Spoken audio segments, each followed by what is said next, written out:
우리나라 말이 중국과 달라 문자가 서로 통하지 않으니 자신의 뜻을 펼치지 못하는 국민이 많으므로 우리말을 적기에 알맞은 문자 훈민정음을 만들었다. 세종대왕이 훈민정음 서문에 밝힌 한글 창제의 이유입니다. 이 덕분에 이제 자신의 뜻을 펼치지 못하는 국민은 없습니다. 오늘은 제571번째 한글날인데요.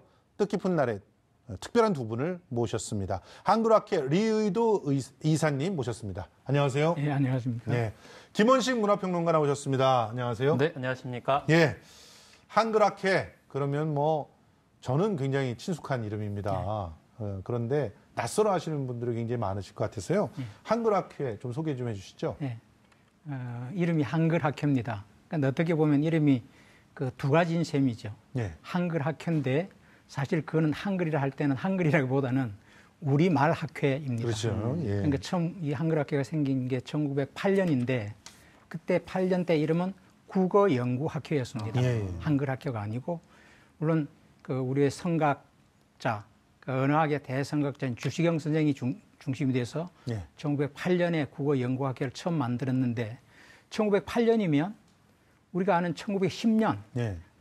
일본에게 나라를 잃기 딱 2년 전에, 예, 만 2년 전에 그런 일이 있으리라는 걸 예상을 했듯이 국어연구학회를 만들었습니다. 그것이 여러 가지로 이름이 바뀌어 오다가 우리 이제 현대사회 변천과 함께 이름이 여러 배 바뀌어 오다가 우리 국민들에게는 조선어학회로 제일 많이 알려져 그렇죠. 있습니다. 예, 네. 이름 바뀌었다가 그 조선어학회가 오늘날이 한글학회로 이름을 바뀌었고 이름은 바뀌었지만은 그 하는 일이나 정신이나 한 그것은 9년 동안 네. 변함이 없습니다. 예. 그러니까 1908년에 생겼으니까 예. 그 100년이 넘었죠. 예. 우리나라에서는 100년이 넘은 학회가 한글학회 유일합니다. 그렇군요. 예.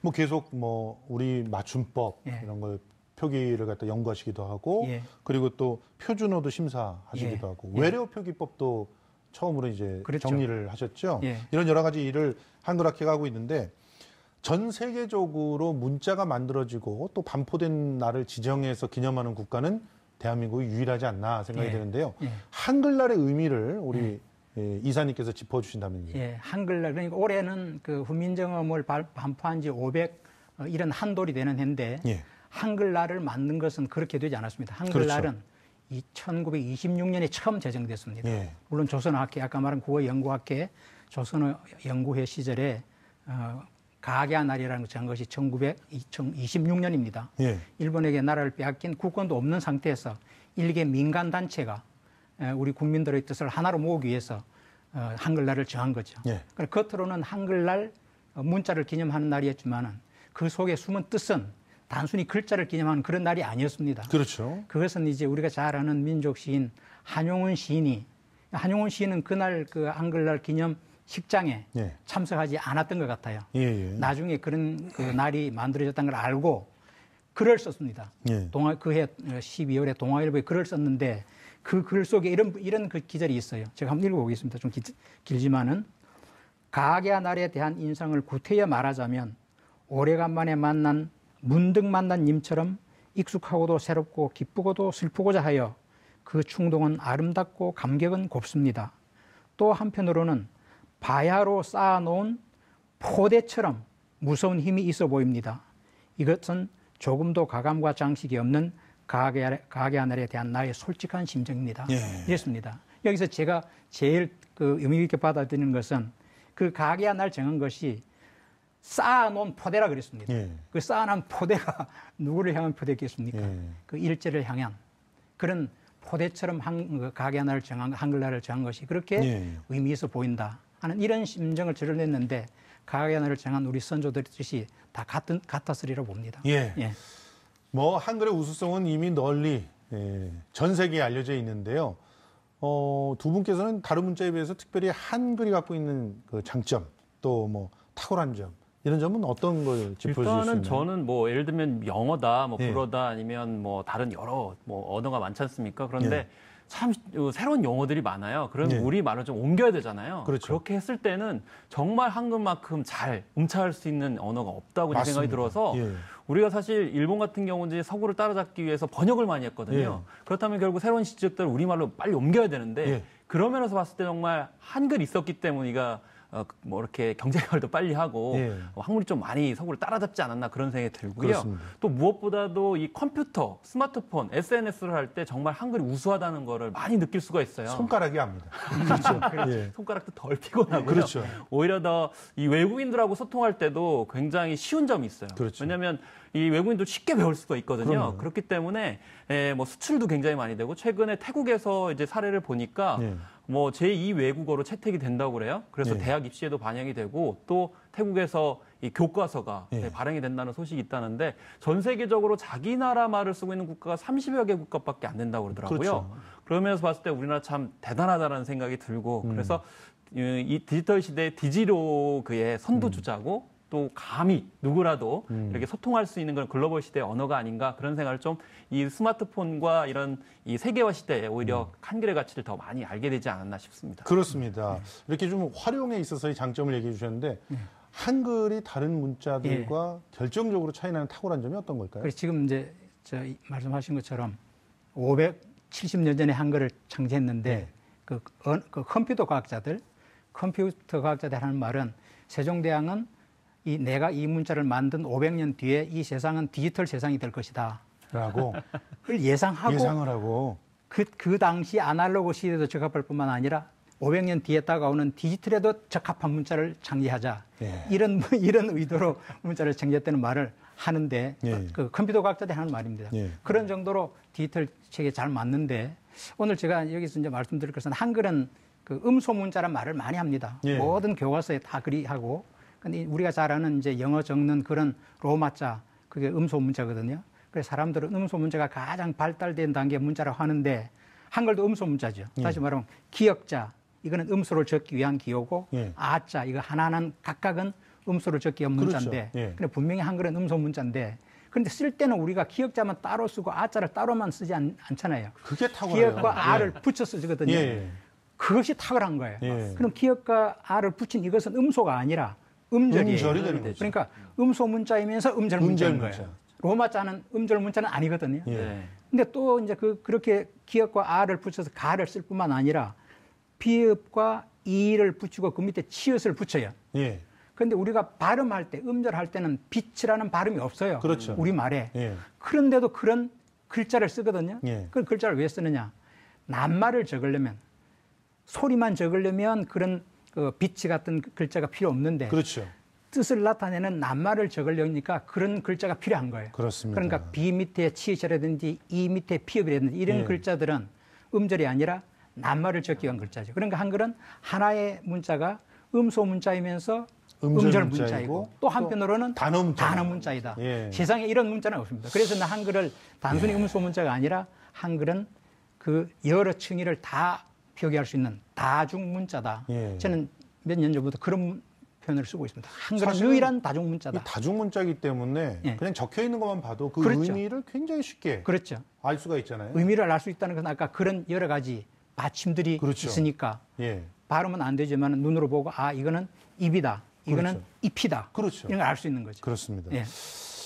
뭐 그 세종대왕께서 이런 부분들을 다 고민하면서 사실 그때부터 이미 그 완전한 단어 문자를 염두에 두고 그러면서 또 음소로 쉽게 풀었을 수 있게 염두에 두고 만드셨다는 그게 이제 놀라운 건데 이 훈민정음의 창제 이전과 이후를 좀 나눠보면은 이 한글 창제 이후에 우리 서민들의 삶은 어떻게 달라졌을까요? 사실 언어라는 거는 자기 스스로 사유를 하고 표현을 하고 그렇죠. 커뮤니케이션, 대화를 하는 것을 볼 수가 있겠는데요. 네. 그런 면에서 봤을 때는 사실 뭐 근대 철학이라고 하는 것은 자기 개인의 어떤 사유, 사고, 뭐 나는 생각한다, 고로 존재한다 이런 이제 맥락이잖아요. 그렇죠. 그런데 이 자기 스스로 글자를 쓴다는 것 자체가 바로 개인의 탄생이라고 저는 생각이 들거든요. 그렇기 때문에 한글이 창자되고서 백성들이 또 일반 사람들이 이 한글을 통해서 자기를 이제 표현하는 그런 언어수단이 됐기 때문에 네. 결과적으로 우리나라에서도 이미 한글과 함께 근대 철학이 시작되지 않았느냐 이렇게 저는 생각이 들고요. 예. 그리고 그동안에 뭐 최만리가 반대를 했잖아요. 반대하는 그렇죠. 이유가 뭐냐면 지식을 이 백성들까지 알게 되면 큰일 난다 이렇게 그렇죠. 얘기를 했잖아요. 권력을 나누지 못하겠다 네. 이거죠. 근데 사실 이 권력이 이제 지식하고 연결돼 있기 때문에 지식을 백성들이 갖게 되면 권력을 잃게 되기 때문에 그래서 기득권 세력 굉장히 반발을 많이 했는데 이게 결과적으로는 신분 제도를 흔들게 만들었던 그런 사례고 예. 또 이것을 바탕으로 해서 저는 자본주의가 맹화를 갖게 됐다. 왜냐하면 한글을 자유자로 썼기 때문에 이 상공업을 발달할 수 있는 그런 기록 장부가 가능해지는 거거든요. 맞아요. 그래서 저는 자본주의의 어떤 맹화론이 이때부터 시작되지 않았나. 상공업이 이제 18세기 후반은 이제 굉장히 많이 빨리 발전하게 되는데 그런 면에서 봤을 때 이 한글의 관점으로 보게 되면은 근대 철학 그리고 상공업의 발달 이런 것들을 생각할 수 있고요. 마지막으로 문화적으로 설명드리면 한류 드라마의 시작이 여기서 시작됐다 저는 생각이 들거든요. 그 낙선제문고 그러니까 창덕궁에 있는 건물에서 굉장히 많은 한글 소설이 나왔어요. 예, 수천 권이 나왔는데 거기에 그 당시에 베스트셀러 그러니까 한글로 된 이 베스트셀러 소설이 나온 거죠. 많이 팔린 이제 소설이 되겠죠. 그런 걸 봤을 때 야, 우리의 어떤 한류 드라마의 시작이 이 낙선제목 그러니까 한글이 있었기 때문에 가능했다. 이런 점도 이제 알 수가 있는 거죠. 사실 굉장히 빨리 여성 작가들의 그냥 활발한 활동들이 보였던 것도 이 한글 때문이 아닌가요? 그렇죠. 그래서 여류문학이라고 하면 주로 이제 한문과는 상관없이 독자적으로 여류문학이 발달돼서 일부 이제 국문학자들 같은 경우에는 영국의 그런 여류문학보다도 훨씬 더 우리가 빨리 맞아요. 이미 성립이 됐다 이렇게까지 얘기를 하기 때문에 한글의 위대함은 단지 그런 언어 소통의 문제만이고 문학적으로도 굉장히 큰 기여를 많이 했다라고 볼 수가 있는 거죠. 그렇습니다. 예, 그런데 지금 우리가 지키고 있는 이 한글날이 사실은 해례본까지 완성이 돼서 반포된 날이잖아요. 그만큼 해례본을 굉장히 세종대왕이 중요하게 생각했다는 건데 우리는 해례본의 가치를 잘 모르는 것 같아요. 그런데 이게 유네스코 세계 기록유산으로 이제 오르게 된 것도 그런 이유를 따져봤기 때문 아니겠습니까?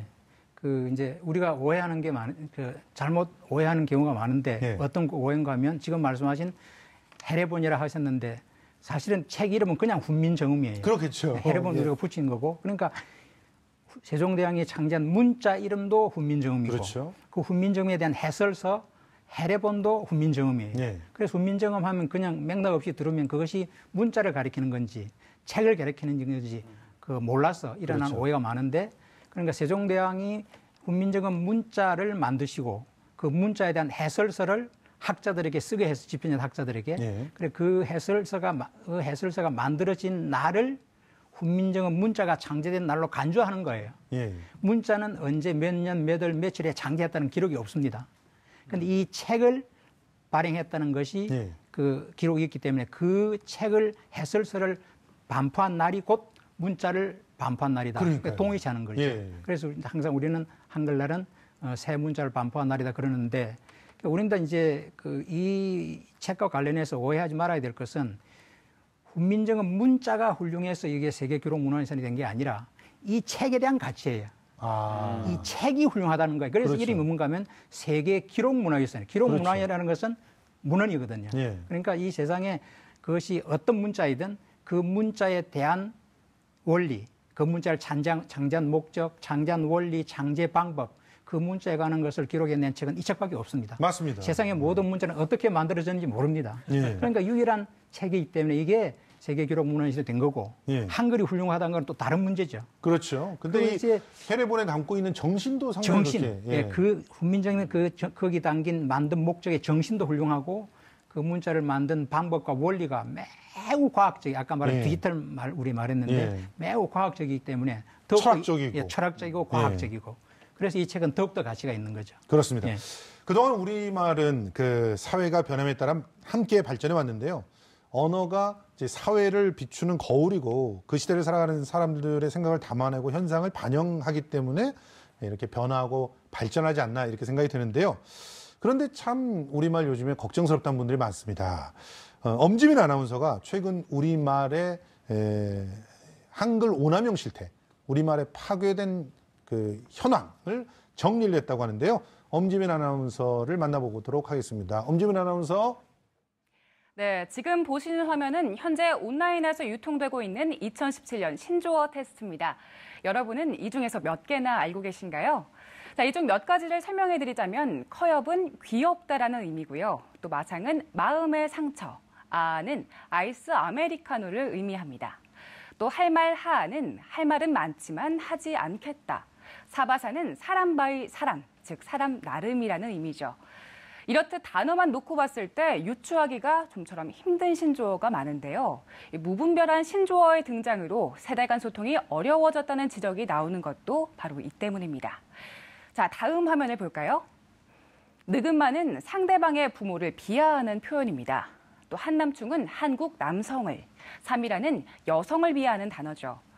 이처럼 최근 형성되고 있는 신조어가 선정적이고 또 갈등과 혐오를 조장하는 속성을 띈다는 점도 주목할 만합니다.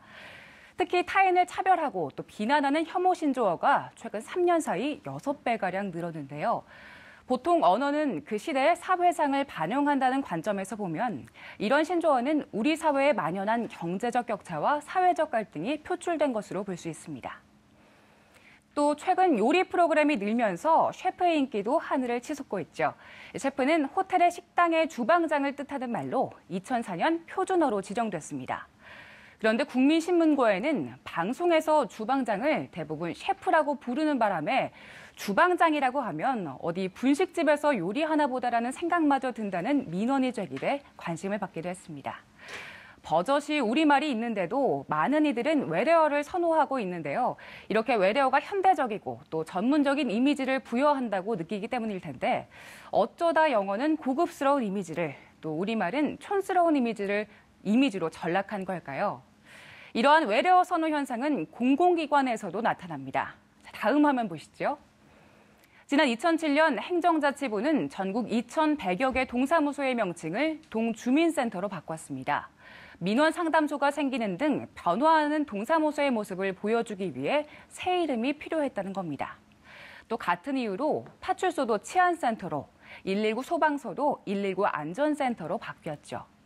정부와 공공기관 명칭에도 외래어가 사용되고 있습니다. 문재인 정부에서 신설된 중소벤처기업부는 그 명칭을 두고 한글 단체의 반발이 컸습니다. 한국철도공사는 지난 2007년 코레일로 사명을 변경했습니다. 한편 K워터는 한국수자원공사의 새 이름입니다. 한글의 우수성은 세계적으로 인정받고 있지만 우리 공공기관들은 요즘 기관의 이름을 외래어로 앞다퉈 바꾸고 있는데요. 국제화를 핑계로 너무 쉽게 우리말을 포기하고 있는 건 아닌지 생각해봐야 할 일입니다. 지금까지 엄지민이었습니다. 네, 요즘 젊은이들 사이에서는 신조어나 비속어를 섞어 쓰지 않으면 대화가 되지 않는다는 얘기가 있는데 뭐 신조어 우리 어렸을 때도 굉장히 많이 썼던 것 같은데 네.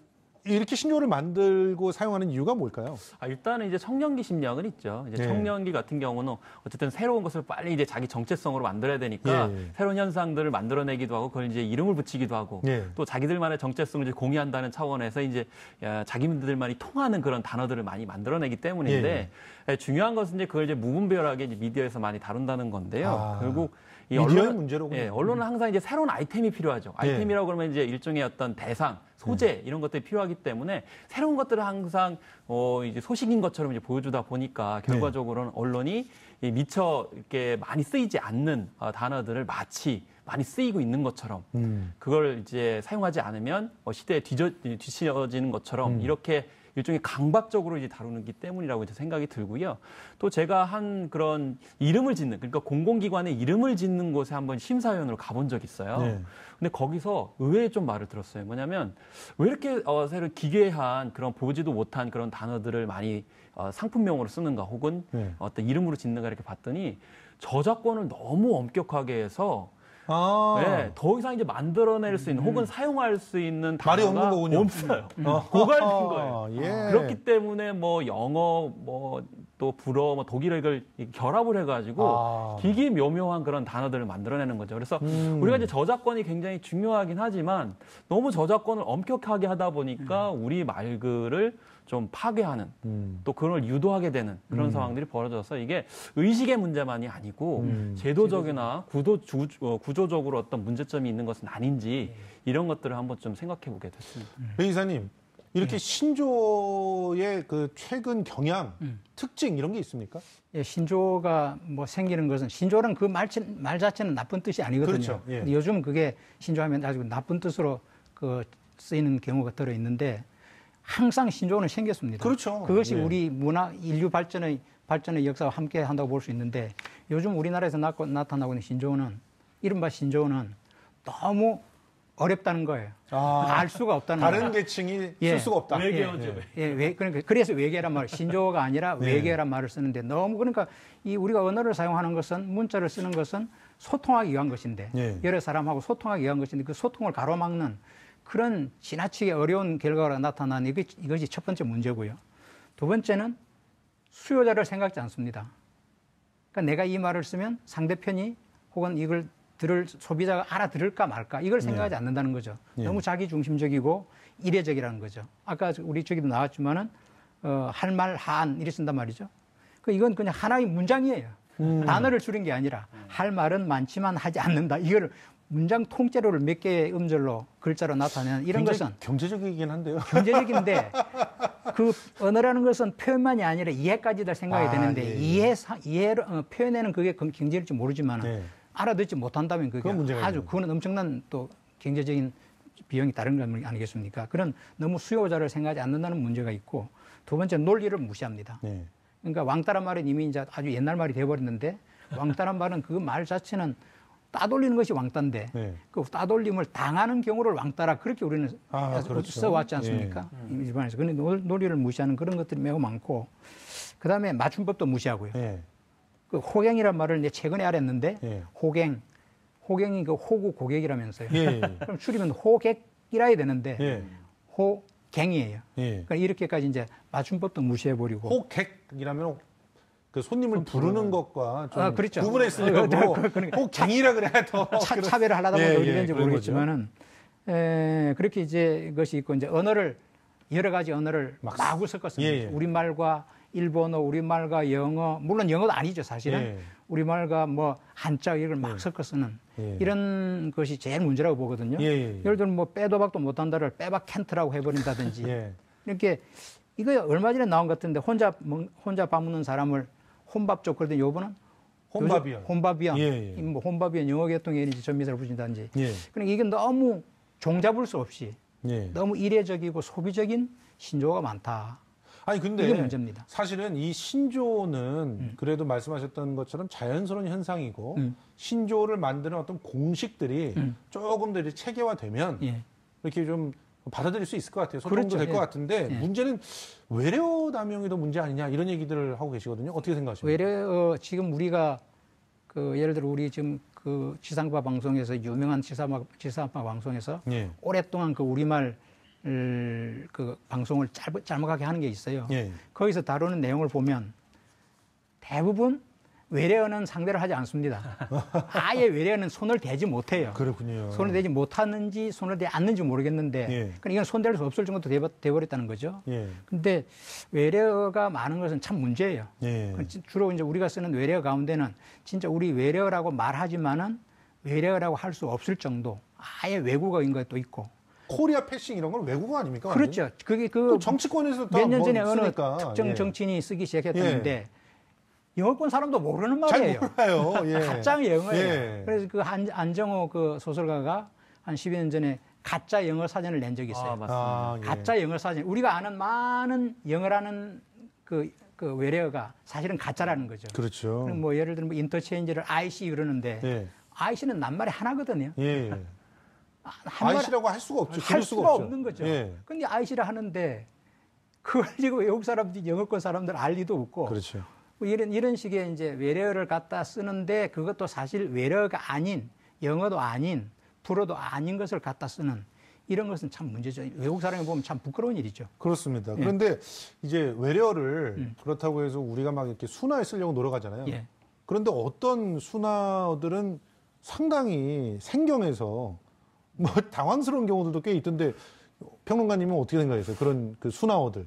예, 얼마 전에도 뭐 그런 이제 스마트폰 뭐 이제 그 퀵 서비스 같은 경우는 뭐 늘춤 배달이라고 했었나요? 예. 그랬었는데 이게 사실 우리가 일상생활에서 사용되지 않은 그런 단어이기 때문에 그렇죠. 이게 이제 문제가 되겠죠. 그래서 사실 국립국어원 같은 경우가 이제 매번마다 이렇게 순화를 이야기를 하게 되는데 결국 너무 한글, 그러니까 순 우리말에만 초점을 맞추다 보니까 우리 일상생활과는 좀 거리가 멀어져서 이게 적합하지 않다 이렇게 또 이야기를 하고요. 예. 또 한편으로는 이제 국립국어원 같은 경우는 또 이 신조어에 대해서 강박관념이 있는 것 같아요. 그래서 이제 2014년인가요? 뭐 그때도 좀 신조어 관련해가지고 신조어를 인정하는 경우가 있었잖아요. 예. 뭐 츤데레다. 그러면 츤데레를 일반적으로 많이 사용하고 있는 것처럼 얘기를 하지만 사실은 그렇게 일반적으로 많이 사용하고 있지 않기 때문에 이런 점들을 생각하면 좀 이 너무 트렌드를 따라가야 된다라고 흐름을 따라야 된다라고 하는 것이 오히려 국립국어원에 좀 있지 않나 그런 생각 좀 들더라고요. 아니 근데 어떻게 생각하세요? 지금 뭐 어떤 쪽에서는 너무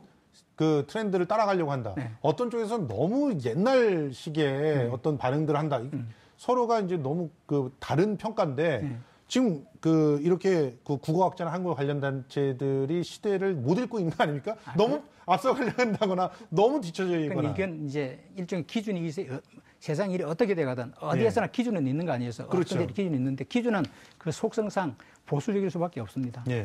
언어가 어떻게 변할지를 예측해서 미리 앞서가 있을 수는 없거든요. 그러니까 항상 이것은 이제 언어 현상에 뒤따라갈 수밖에 없는 건데 그 기준 그 자체가 필요 없느냐 하면 필요 없는 건 아니에요. 그러니까 이제 우리가 생각할 때 뭐 표준어라는 것을 보면 사람들이 표준어가 정해지면 사람들이 그 홍보하는 측에서도 이거는 써도 된다 이런 식으로 말하는 거예요. 앞으로 이제 짜장면은 쓸 수 없었는데 이제 짜장면은 써도 된다. 이런 식으로 말을 하면 안 되죠. 그거는 짜장면이 있었는데 짜장면도 같이 표준이다. 이런 정도로 말해야지 어느 국가기관이 어떤 개인이라도 개인의 국민의 언어를 이거를 쓰지 말아라. 이것이 기준이 아니죠. 아하. 그러니까 홍보를 잘못하고 기사들을 잘못 써요. 아, 거기에서 또 오해가 그렇죠. 있네요. 그러고 짜장면을 보니까. 써도 된다. 언제 쓰지 말라 그랬습니까? 그러니까 이 이제 우리 표준이라는 것은 항상 언어가 어떻게 변해가든 표준은 필요합니다. 여러 가지 측면에서 필요한데 그것을 어떤 강제하는 수단이라든지 그것으로 홍보하거나 또 받아들이는 국민들도 그렇게 받아들일 필요는 없고 맞다 틀리다가 문제가 아닙니다. 그러니까 일종의 거울을 만들어 놓자고 하는 건데 그렇죠. 그 거울에 이렇게 예속될 필요는 없다는 그렇죠. 그런 얘기인데요. 그것 때문에 또 너무 그 오해들이 또 쌓여서 그런 것 같기도 합니다. 자, 마지막으로 시간이 이제 다 지나가지고요. 우리말과 한글을 지키고 발전하는 데 도움이 될 만한 그런 방안 평론가님 먼저 좀 말씀해 주시죠. 뭐 좀 간단한 것 같아요. 뭐 아까 이제 관공서 부분도 말씀을 하셨지만 우리말을 잘 쓰는 사람은 좀 우대하면 된다고 저는 생각이 들어요. 우대하자. 우리말 잘 쓰시잖아요. 우리말 잘 쓰시잖아요. 그리고 외국어 자격증보다도 우리말을 잘 쓰는 사람을 우대를 하면 자연스럽게 우리말을 잘 쓰게 되지 않을까, 한글을 잘 쓰게 되지 않을까 이런 생각이 좀 들어요. 그렇습니다. 우리 이사님. 좋은 말씀 하셨습니다. 방송이 문제인 것 같아요. 방송이 문제예요. 방송이 문제. 요즘 많이 느끼는 것은 방송 중에서도 그 방송에서 이제 자막 처리하는 분들이 있죠. 그걸 뭐 아마 그 무슨 이름이 있을 텐데 그 자막 처리하는 분들에 대한 교육이 아주 깊은 교육이 필요하다고 봐요. 그건 너무 말장난이 심해요. 예를 들면 뭐 어떤 홍이라는 사람, 그 사람 유명하면 하느님의 부자 홍누님 이렇게 자막을 넣잖아요. 그 누가 그런 말을 씁니까? 홍누님. 그러니까 이제 또 이 그 뭐 오고 가고 할 거면 높이고 낮추고 하는데 거기다 쓸데없이 높이 지오를 써요. 지오. 내리 지오. 뭐 이런 식으로 해서 그 텔레비전 자막에서 말장난이 너무 심하다. 이거 좀 우리가 자제해야 되겠다는 생각을 합니다. 방송에서도 많은 반성을 해야 될 것 같습니다. 지금까지 한글학계 리의도 의사님 그리고 김원식 문화평론가와 함께 한글날에 대해서 이모저모 살펴봤습니다. 고맙습니다. 고맙습니다. 고맙습니다.